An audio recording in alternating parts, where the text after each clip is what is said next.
Succulents ये वो plants हैं जो हमारे मन को इतना मोह लेते हैं अपनी खूबसूरती से कि हम इन्हें लेने पे मजबूर हो जाते हैं। हम ज़्यादा नहीं तो एक दो वैरायटी ले भी आते हैं, लेकिन कुछ टाइम बाद या एक दो महीने के बाद वो धीरे धीरे गलने लगते हैं, काले पड़ने लगते हैं, इनकी खूबसूरत लीव्स धीरे धीरे झड़ने लगती हैं और फाइनली पौधा ख़राब हो जाता है। हमें पता ही नहीं चलता कि ये क्यों ख़राब हो जाते हैं। नर्सरी वाले भैया ने कहा था पानी कम देना, तो हमने पानी भी कम दिया था, तो तब हमारा दिल टूट जाता है, क्योंकि ये एक तो महंगे आते हैं, दूसरा इतने खूबसूरत पौधे ख़राब हो जाएं तो बुरा तो लगेगा ही। तो आज हम बात करेंगे सकुलेंट्स क्या हैं, उन्हें असल में क्या चाहिए जिससे वो ख़राब ना हो, और आप जहाँ रहते हैं उस क्लाइमेट के हिसाब से आपके एरिया में कौन से सकुलेंट अच्छा परफॉर्म करेंगे।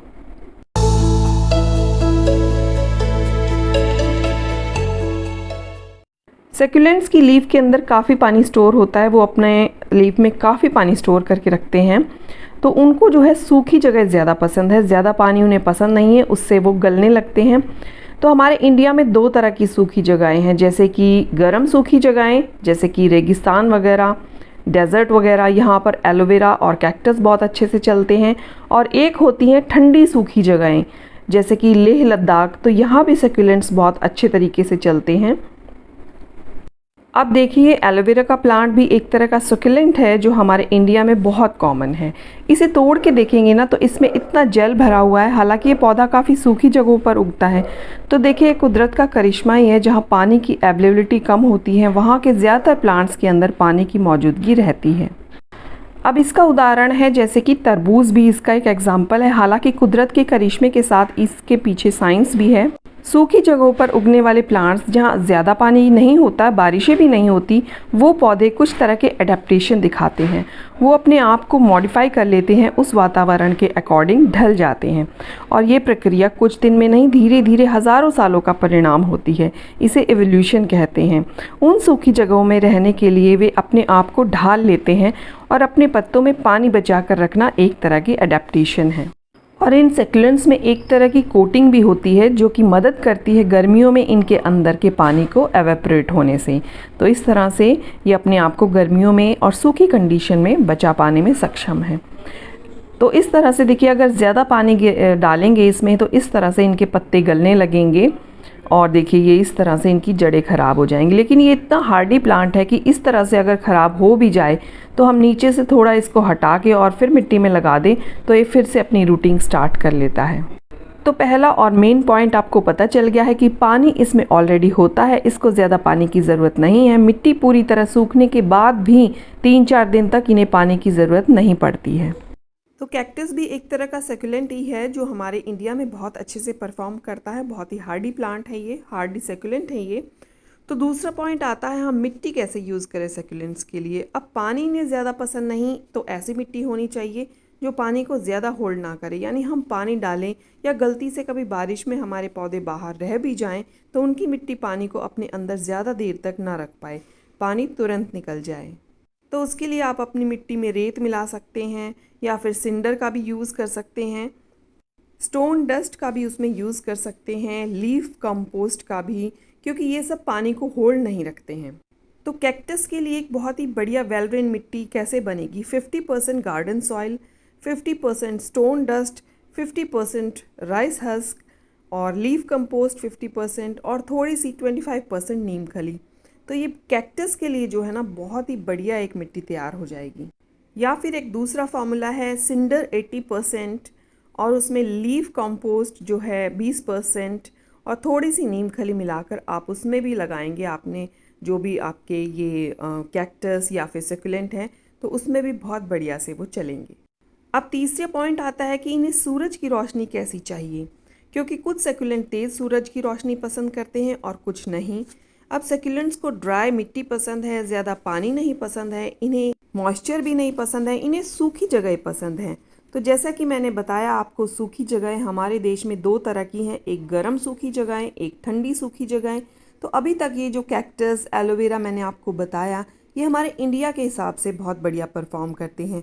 ये गर्म सूखी जगहों पर अच्छे से चल जाते हैं। अब इन्हें सूखी जगह पसंद है तो इसका मतलब ये नहीं कि हम इन्हें पूरा दिन धूप में रखें। इन्हें सेमी शेड पसंद है, इन्हें कड़क धूप पसंद नहीं है। तीनों मौसम के हिसाब से इंडिया में इनकी केयर अलग अलग है। जैसे कि अप्रैल मई जून की कड़कती धूप जो है इन पर नहीं पड़नी चाहिए, वरना इनकी जो टिप है वो ब्राउन होने लगेंगी, तो इन्हें हमें नेट के नीचे रखना चाहिए। फिर बरसात का मौसम आ जाता है, उसमें हमें इन्हें पानी से बचाना चाहिए। और उसके बाद जब ठंड के मौसम में हमें इन्हें फुल धूप में हम इन्हें रख सकते हैं। तो ये तो हो गई इनकी धूप की रिक्वायरमेंट तीनों मौसम के हिसाब से अलग अलग। अब धूप और टेम्परेचर अलग अलग चीज़ होती हैं कि जब टेम्परेचर की बात आती है ना, तो वो अलग अलग सेक्युलेंट को अलग अलग तरीके का चाहिए। तो ये जो सुंदर मन भावन पौधे आप जो देख रहे हैं ना, जिनसे हमारी निगाहें जब भी हमें नर्सरी जाते हैं तो वहाँ पर अटक जाती हैं और पीछे मुड़ मुड़ कर हम देखते हैं कि लें या ना लें, और हम ले भी लेते हैं, बड़े खुश होकर ले लेते हैं, लेकिन 2-3 महीने बाद वो मरने लगते हैं। तो ये प्लांट्स या सेक्युलेंट्स, एचेवेरिया, सीडम और ये अलग अलग तरह के खूबसूरत पौधे, ये इंडियन ट्रॉपिकल क्लाइमेट को नहीं झेल पाते हैं। हमारे देश में गर्मी बहुत ज़्यादा होती है क्योंकि हमारा देश इक्वेटर के पास है। तो ये खूबसूरत पौधे जिन्हें हम ना चाहते हुए भी खरीद लेते हैं, वो इंडियन क्लाइमेट में सरवाइव नहीं कर पाते हैं। आपने ध्यान दिया होगा कि ये प्लांट ज़्यादा ठंड के दिनों में ही नर्सरी पर अवेलेबल होते हैं। हम इन्हें खरीदते हैं मार्च अप्रैल तक तो ये अच्छे से चल जाते हैं, लेकिन उसके बाद ये मरने लगते हैं। मई जून जुलाई और फिर बारिशों को ये प्लांट झेल नहीं पाते। इन खूबसूरत पौधों को रखने के लिए हमें महारत हासिल करनी पड़ेगी। सर्दियों में इनमें ओस नहीं पड़नी चाहिए, बारिश का पानी है इनमें नहीं पड़ना चाहिए, ज़्यादा गर्मी भी इन्हें पसंद नहीं है। मार्च तक तो ये बाहर चल जाते हैं, फिर इन्हें जो है हमें एसी वाले रूम में शिफ्ट कर देना चाहिए। लेकिन एसी वाले रूम में भी प्रॉपर लाइट भी आनी चाहिए, तो इनको थोड़ा सा केयर करना मुश्किल हो जाता है। अब मेरे पास, मैं एसी में रख सकती हूँ, लेकिन वहाँ पर जो है इतनी अच्छी लाइट नहीं आ रही है, बहुत ही ब्राइट लाइट की ये सर्वाइव कर जाएं। तो इन्हें लाइट भी चाहिए और ठंडक भी चाहिए। तो क्या हम प्लांट्स ना लें ऐसे खूबसूरत? बिल्कुल लें, लेकिन वो जो हमारे इंडियन क्लाइमेट के हिसाब से परफॉर्म अच्छा कर पाएँ। जैसे कि हवॉर्थिया, कैक्टस, कुछ दिनों के लिए जैसे कि ठंड के दिनों में हम इन्हें खरीद सकते हैं, लेकिन ज़रूरी नहीं है कि पूरे साल हमारे गार्डन में बने रहेंगे। इनको बचाए रखने के लिए हमें एक्सपर्ट होना पड़े। तो इंडियन क्लाइमेट के हिसाब से जो सेक्युलेंट हैं वो इस तरह से है। एलोवेरा, स्नेक प्लांट भी एक तरह का सेक्युलेंट ही है। इसको भी आप देखेंगे तो इसके पत्तों में भी काफ़ी पानी है और ये तो बहुत ही हार्डी प्लांट है, तो इसको भी हम सेक्युलेंट के तौर पर ही देखते हैं।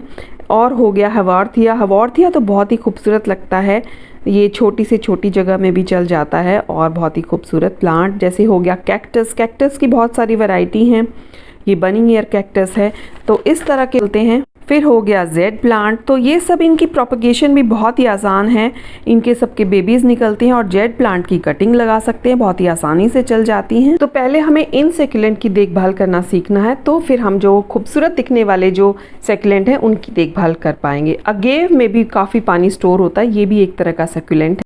तो अगर आप सेक्युलेंट के शौकीन हैं तो सबसे पहले इन हार्डी सेक्युलेंट को उगाएं। इनको समझें कि अगर इनकी पत्तियां काली हो रही हैं तो आप ज़्यादा पानी दे रहे हैं, अगर जो है इनके एजेस वगैरह सूख रहे हैं तो फिर हम कम पानी दे रहे हैं। तो इनको मिट्टी जो है काफ़ी वेल ड्रेन होनी चाहिए, सनलाइट डायरेक्ट चाहिए, लेकिन कड़क या हार्ड सनलाइट नहीं चाहिए। तो इनको समझने के बाद आप वो खूबसूरत प्लांट्स जो कि दिखने में बहुत ही खूबसूरत होते हैं, उनको भी आप अच्छे से केयर कर पाएंगे। तो आज की वीडियो आपको कैसी लगी? अगर अच्छी लगी है तो लाइक करें, मेरे चैनल पे पहली बार आए हैं तो सब्सक्राइब भी इसे प्लीज़ ज़रूर करें।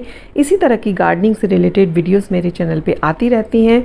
तो मिलती हूँ आपसे किसी नेक्स्ट वीडियो में। Till then bye and happy gardening and keep gardening.